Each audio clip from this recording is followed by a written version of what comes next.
अब 24 में आए हैं, कह रहे हैं कि हिंदुस्तान में दो ही जाति है, एक तरफ अमीर है एक तरफ गरीब है, पूरा आरक्षण खा जाने का काम है। इसलिए हम लोग आपसे गुजारिश करेंगे कि बहुत ज्यादा ना कुछ कहते हुए, आप पढ़े लिखे लोग भी हैं, आपका शानदार इतिहास भी रहा है। ऐसा वक्त है कि जब देश रहेगा तभी हम आप रहेंगे, जब संविधान रहेगा तभी हम आप रहेंगे, हमारा आपका सम्मान रहेगा, हमारा आपका काम होगा। जब आरक्षण रहेगा तभी हम आप चपरासी से लेके कलेक्टर तक बनने का काम करेंगे। हमको याद है 22 में घूम घूम के कहा, हम लोगों ने भी कहा, ले आप बताओ हम लोग बिहार से पिछड़ गए। बिहार के लोगों ने समझ लिया, जब माननीय अखिलेश यादव जी ने समाजवादी पार्टी के लोगों ने कहा कि सरकार बनाओ, हम जनगणना कराएंगे, ये तो घूम के कह रहे थे कि पिछड़ों का हक यादव खा रहा है, लेकिन अखिलेश यादव ने कहा कि हिंदुस्तान में तो नहीं, उत्तर प्रदेश में हमारी सरकार बनेगी, हम उत्तर प्रदेश में गणना कराएंगे, जिसकी जितनी संख्या होगी हम उतनी भागीदारी देने का काम करेंगे। सरकार नहीं होगी।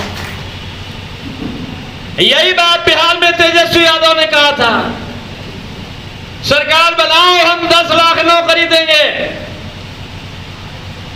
अब गणना भी कराने का काम करेंगे। सरकार चली गई, 17 महीना में केवल 10 लाख नौकरी देने वाले ने कम से कम 5 लाख नौकरी देने का काम किया। 2 लाख तो यूपी वाले नौकरी पा गए हो। बहुत बहस हो रही है, बताओ दलित भी पिछड़ा भी आज 10 साल से 15 साल से आंदोलन कर रहा है, अपना वाजिब हक जो संवैधानिक हक है 50 सैकड़ा आरक्षण नहीं पा रहे। यही आरक्षण जब समाजवादी सरकार होती थी तो 50 सैकड़ा भी पाते थे, जनरल सीटों में भी अपना हक पाते थे, लेकिन 50 नहीं मिल रहा है। गणना हो गई, कोर्ट में रोक लगाने का भी प्रयास किया, कोर्ट ने नहीं उनको मदद किया।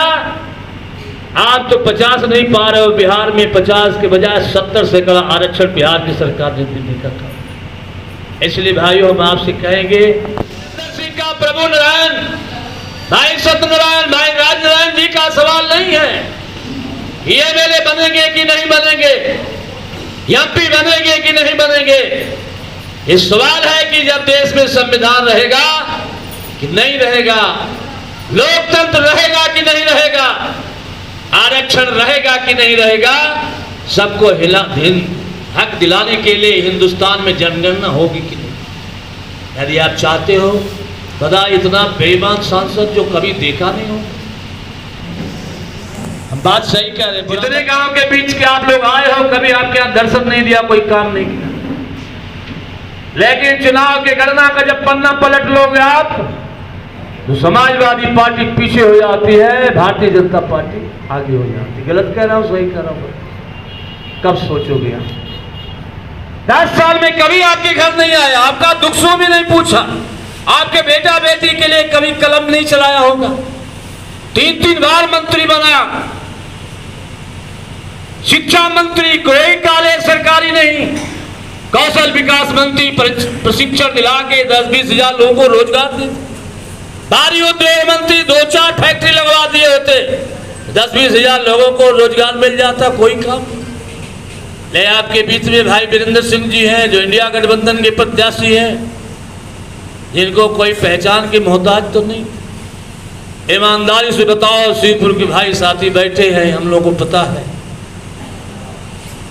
एक चुनाव तो खुद लड़े थे हमारे साथ, जब हम लोग 1996 में थे तब जीते थे, और दूसरा 10 कदम चलने का काम किया था तो चिरई गांव के राजभर समाज के लोगों ने 100 कदम चलने का काम किया। इसलिए साथियों आपसे निवेदन करना चाहते हैं, कोई बात तो नहीं बतानी है वीरेंद्र सिंह जी के बारे में, ये काम तो दोनों मंत्रियों को कर देना चाहिए था। के सिपाही हैं जिन्होंने कभी पीछे मुड़ के नहीं देखा, पुराने इतिहास में नहीं जाते हम लोग, पुराने साथी जो होंगे उनको पता होगा, है हम लोग साथ साथ एक साथ प्रधान जी, हम लोग प्रधान थे खेत पंचायत में, सूबेदार राय जी, लालमन राजभर थे, बहुत छोटे नेता थे। 93 का दौर देखे हो, 93 में आपका बेटा विधायक बनने जाता हो। ईमानदारी से कभी सपने में सोचा था कि राम जी तो राजभर थानापुर से विधायक होंगे? 4000 से ज्यादा आपकी संख्या नहीं थी। कौन लड़ रहा था चुनाव? भारतीय जनता पार्टी का नेता। दूसरा नेता कौन चुनाव लड़ रहा था? राष्ट्रीय जनता दल से हमारे समाज का बहुत बड़ा नेता पूर्वांचल, आज हम लोगों के बीच में नहीं है, स्वर्गीय कैलाशनाथ यादव। बताओ कहां थे आप? नेताजी ने बुला के कहा, राजभर समाज की सम्मान की बात है प्रभु नारायण, यदि राजभर मेरा चुनाव हार जाएगा तो हमारे साथ बड़ी वादा खिलावे। हमने कांसीराम साहब को वादा किया है, राजभर समाज से वादा किया। बताओ, समाजवादी पार्टी के लोगों ने, इतनी बड़ी ताकत नहीं थी नेताजी की, लेकिन नेताजी का आशीर्वाद हम सब पाए थे। प्रधान जी को याद होगा, मामूली मेहनत नहीं किए थे। और जमाने में हम लोगों के साथी अब नहीं हैं, शशि राजभर जी, वो भी हमारे साथ थे। हम लोग निकले थे, हम लोग बच्चे थे। राज जी को 7-8 हजार वोटों से हम लोगों ने जिताने का काम 93 में किया। इसलिए बड़ा कोई काम नहीं। हम लोग आप उस नेता के लिए, उस पार्टी के लिए आपसे गुहार लगाने आए हैं कि आप अपनी विचारधारा को, आप आपकी लड़ाई लड़ने वाली विचारधारा को आगे बढ़ाने के लिए आप 1 तारीख को देश बचाने, संविधान बचाने के लिए साइकिल की बटन दबाकर भाई वीरेंद्र सिंह जी को भारी मतों से जिताने का काम करिए। माननीय अखिलेश यादव जी के, राहुल गांधी जी के हाथों को मजबूत करिए। इस देश से भारतीय जनता पार्टी को भगाइए, देश में इंडिया गठबंधन की सरकार बनाइए। मैं आप सबका बहुत बहुत